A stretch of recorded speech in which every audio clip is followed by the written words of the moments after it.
Welcome to a rough sketch of history. This is a personal project of mine that I am doing where I want to make video series on various historical events that I think are important and maybe aren't well understood or commonly overlooked. I'm doing this out of just a personal passion for history. I enjoy studying it. I enjoy learning about it. I want to share that with people. And I think that there's a lot to benefit from learning about history. I feel like if you really look into it with the right attitude and view the people of the past as just as real as the people living today and trying to understand them, it can help you be a better person. I feel like it can help you be a better citizen, be more engaged with the world. And I think I should say as a disclaimer up front, as you can probably obviously tell, this is a low to no budget program or project. So you can see shadows from the lights and doing the best I can with what I got, but I'm hoping that if you're willing to stick with me on this and look past sort of the rough edges here, that there's really a lot of good information here for you. Hopefully it'll be interesting, educational, maybe even a little entertaining, if you have the right attitude about it. So with that said, I wanted to start with my first project, and kind of what launched this whole thing is the Meuse-Argonne Offensive. The Meuse-Argonne Offensive was a battle that was fought in the First World War. And what inspired me to start this was actually a lecture that I was watching on YouTube from the National World War I Museum and Memorial, given by Dr. Edward G. Langell. I think Langell is how you say his name. And I thought it was interesting enough that I bought the book that he was lecturing about. He was lecturing about a book on the Meuse-Argonne Offensive entitled "To Conquer Hell," and I'll just share with you this passage, and hopefully you'll understand why this inspired me to move forward on this. So he writes, "The Meuse-Argonne American Cemetery Memorial at Romange contains the graves of 14,246 soldiers who died in World War I, the largest U.S. cemetery in Europe, carefully tended by the American Battle Monuments Commission. The cemetery represents a splendid vista with a beautiful Romanesque chapel overlooking rows of crosses and stars of David on the green and gentle slopes of the hillside below. A beautiful spring or summer day that brings tour buses packed with tourists trundling out of Paris for the 4-hour drive to the U.S. World War II cemetery at Omaha Beach, where crowds of teenagers giggle and banter while aged veterans and tourists walk among the graves, leaves the Meuse-Argonne Cemetery quiet and largely deserted. Here there are a couple families stroll about, occasionally stooping to read headstones, except for those making pilgrimages to the graves of great-grandfathers they never knew, or groups of soldiers on leave from nearby bases. The majority of these visitors are European, not American, and the civilian and military delegations that lay wreaths at the chapel, or the children who lay roses or bunches of wildflowers at the graves, are most often French, Belgian, English, or German." And this really caught me off guard.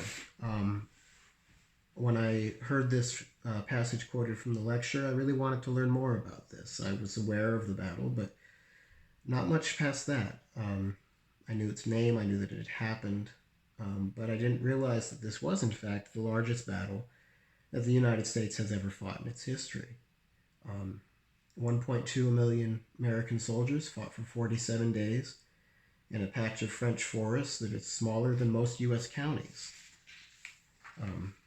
As it said before, that the number of people who were buried at that cemetery, that most of them never left there, though some were later repatriated to the United States to be buried in national cemeteries in America. But the total number of losses is staggering. It's a number that just, you can't comprehend it. I can read it, but it doesn't give you the scope that in those 47 days, 26,277 Americans were killed. Again, in a patch of ground probably smaller than the county that you live in. And another 96,786 were wounded. So over 100,000 killed and wounded in 47 days. Again, as I said, you can't really comprehend the scope of something like this, but to try to give a sense of comparison, since 9/11, with the various wars and anti-terrorist operations that the United States has done, about 7,000 Americans have been killed and about 53,000 have been wounded. And that's in the almost 2 decades of conflict, and still significantly less than what happened at Meuse-Argonne. The battle itself, those 47 days, almost cost as many lives as the entire Korean War, and it's very near half of the losses that were suffered in the Vietnam War, which again, a war that went on for more than a decade. All of this just over the course of a month and a half in an area not much bigger than 25 miles long and 25 miles wide. But for all this, it's been mostly forgotten in America. I think if you were to ask the average person what was the Meuse-Argonne Offensive, they probably couldn't tell you. And even if there were someone like me who liked to study history, they maybe could have told you it was a World War I battle, but that was about it. And I guess I just felt that this was tragic, that these were people who went to war and they didn't fight and to die to be a footnote or a statistic in a history book.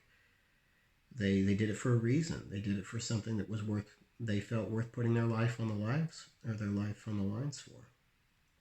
And I guess I felt an obligation to learn more about this, to find what this was about. So I'd like to invite you to listen to these series of videos.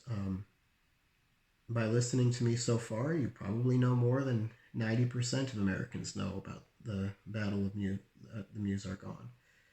And if you watch the whole series, you'll probably know more than 99.99% of Americans. And maybe some of you are wondering, why does it matter? Why do I need to learn about a battle that happened 100 years ago? Well, I found an interesting quote that I think can maybe give a little bit of context as to why it would be important to learn about something like this. So let me read the quote to you. What would America first mean if we had a president who was not merely a trickster in phrases? Suppose him intensely eager to restore democracy to its people. Suppose we had a president anxious about the mass of Americans living today in poverty, who are in fear of want because of the robberies which have been perpetrated upon them by the highwaymen of modern finances. So my question to you is, who said that and when? I didn't know, but it sounded recent to me. It was actually said by the magazine publisher John Brisbane Walker, and he said it in 1915, and he was talking about the Democratic president Woodrow Wilson. This was more than 100 years ago, but very familiar to our ears today. So even though this was a long time ago, they weren't that different from us, and we're not that different from them. So I'm hoping that as we go through and we listen, or as you watch and listen to these videos, that you'll be able to learn a little more, even though they just scratch the surface. And maybe it'll trigger you to want to learn more about something specifically that I mentioned in passing, like I did when I heard the lecture from Dr. Langell. For example, one of the things that I came across that really struck me was the experience of African American soldiers during the First World War. The more I've read about the Meuse-Argonne battle and their experiences there, the more it's made me to want to learn more broadly about what their experiences were like. And I hope that you have a similar experience as you go through this, that you'll find something that triggers your interest and makes you want to learn more about it. With that said, if history is not really your thing, if it's a little daunting or seems like it's just not interesting or hard to get into, I'll give you a little tip on how you can maybe get a little bit more out of it and learn a little bit or enjoy it a bit more. And it's actually a way that history was often taught back in ancient Rome, so more history to learn history. But a popular teaching technique back then was to have students insert themselves into history. Instead of having a student give a report on what happened, the way the instructor or the teacher would kind of test the knowledge of the student would be that they would ask them a question as if they were there. They would say, for example, you were at such and such battle, and Julius Caesar has asked you what to do next. You know, what do you tell him? Or Alexander the Great has, just completed his campaign across Persia and asks you whether or not he should continue or go further, or continue or stop. What would you tell him? And by doing this, you not only have to know what's going on, but you have to internalize it to yourself. You have to say, well, how would I have felt about these things? What would I have said? What would I have done? And I feel like that doing that really gets at the heart of what makes learning about history fascinating. So I really hope that you enjoy these. They do kind of go in a specific order, so I would encourage you to watch them. The next video I have is one called The Citizen in the Republic, or Why Does It Matter? And hopefully, if I haven't convinced you at this point that history is important and interesting to learn about, that's going to be the focus of that video. One final disclaimer before I go. This is a very amateur project. It's done in my spare time with no real budget.